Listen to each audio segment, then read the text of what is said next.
Dear friends, कैसे हैं आप सब। मुझे उम्मीद है कि आप लोग बहुत अच्छे होंगे। टाइटल पढ़ के तो आपने जान लिया होगा कि मैं किस बारे में बात करने जा रही हूँ। आज उसी टाइटल को माध्यम बना के मैं अपने पॉइंट ऑफ व्यूज़ रखूँगी और मुझे उम्मीद है कि आपको मेरे पॉइंट ऑफ व्यूज़ पसंद आएंगे। तो फ्रेंड्स, जैसा कि हम जानते हैं कि स्टार प्लस में एक फेमस शो आता है गुम है किसी के प्यार में, जिसमें एक नया मोड़ आने वाला है। इसमें नया मोड़ इसलिए आने वाला है क्योंकि पाखी सीरियल को छोड़ के चली गई है।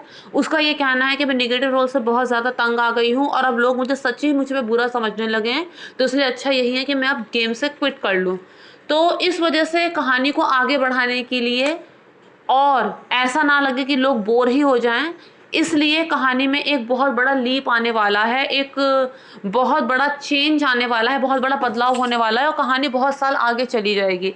तो इसकी शुरुआत यहाँ से हुई है कि विराट और सई इन दोनों की ही प्लेन क्रैश में मृत्यु हो जाएगी।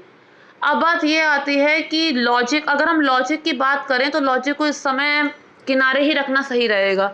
वो इसलिए क्योंकि जब सारे पैसेंजर्स प्लेन से उतर चुके थे तो सई और विराट वहाँ पर क्यों रुके थे। विराट ने कहा कि हमें देखना है कि इस प्लेन में कहाँ कहाँ बम लगाए गए हैं। जब प्लेन पूरा खाली हो ही गया है तो क्या ज़रूरत है ये देखने की कि प्लेन में कहाँ कहाँ बम लगाए गए हैं। इतना तो पहले से ही पता था, इतना तो पहले से ही पता था कि प्लेन में कितने लोग मारे गए हैं, जो वहाँ पे क्रिमिनल्स हैं वो कितने क्रिमिनल्स हैं। तो जब तक सबकी डेड बॉडी नीचे नहीं गई तो इन क्रिमिनल की, तो कैसे उन लोगों ने मान लिया कि अब प्लेन में एक भी क्रिमिनल नहीं बचा होगा। तो जो भी है, लॉजिक को हम अगर एक किनारे करेंगे तो ही शायद हमें इस सीरियल में इंटरेस्ट आएगा और हमें इस समय इसके इमोशंस पे ध्यान देना है। तो इमोशंस पे ये ध्यान देना है कि इसमें जो एक क्रिमिनल था वो बच गया, तो पूरी तरह से मारा नहीं था और उससे बदला लेना था। अब जो बुरा इंसान है वो मरते मरते भी कुछ बुरा ही करके जाएगा। सई जब अंदर चेक करने गई कि कहीं कोई बचा तो नहीं है, तो उसने धोखे से सई को बेहोश कर दिया और उसे बम पहना दिया। विराट सई को बचाने गया तो उसे पता चला कि जैकेट उतारता हूँ तो बम के फूट जाने का डर है, जिससे ब्लास्ट होगा बहुत बड़ा, और बम डिफ्यूज करना उसको आता नहीं है।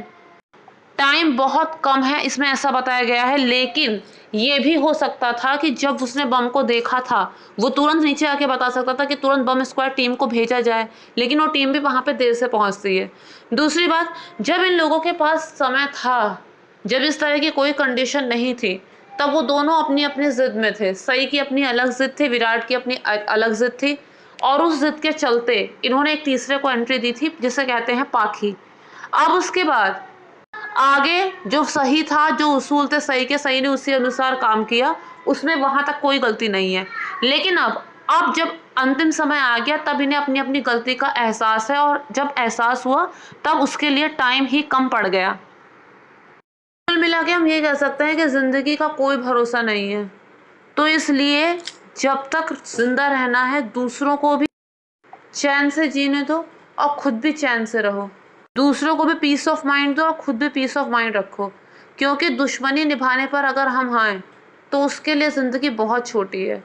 इसमें ये दिखाया गया था कि जब अश्विनी यानी कि विराट की माँ और निनाद यानी कि विराट के पिता, जब उन्हें ये लग रहा था कि अब उनकी लाइफ ख़त्म होने वाली है क्योंकि ये लोग तो जिंदा हैं, यहाँ से जाने नहीं देंगे ये जो क्रिमिनल्स हैं, तब निनाद ने अश्विनी से माफ़ी मांगी थी कि मैं तुमसे माफ़ी मांगता हूँ उतने सालों के लिए जिन सालों में मैंने तुम्हारा साथ नहीं दिया, मैं तुमसे विमुख रहा, मैं उतने सालों के लिए तुमसे माफ़ी मांगता हूँ। क्योंकि उन्हें ऐसा लगा कि अभी अंतिम टाइम आ गया है तो उसे अपनी गलती को मान लेना चाहिए। ये एहसास उसी टाइम पे क्यों हुआ, ये पहले क्यों नहीं हुआ। कहने का मतलब ये है, कुछ सेकंड में लाइफ कितनी ज़्यादा बदल जाती है कि जिसके बारे में हम सोच भी नहीं सकते। उन लोगों ने कहाँ सोचा होगा, वो जर्मनी प्लेन में जा रहे हैं, कहाँ सोचा होगा उन्होंने कि ऐसा कुछ हो जाएगा, लेकिन ऐसा हुआ। तो समझदारी यही कहती है कि वक्त रहते ही समझ जाया जाए, क्योंकि उसके बाद वक्त ही नहीं मिलेगा। मुझे उम्मीद है कि मेरे वीडियो का मतलब आप लोगों को समझ में आ गया होगा, और अगर समझ में आया हो तो मेक श्योर मेरे चैनल को सब्सक्राइब, वीडियो को लाइक और शेयर ज़रूर कीजिए। Thank you friends, thank you so much.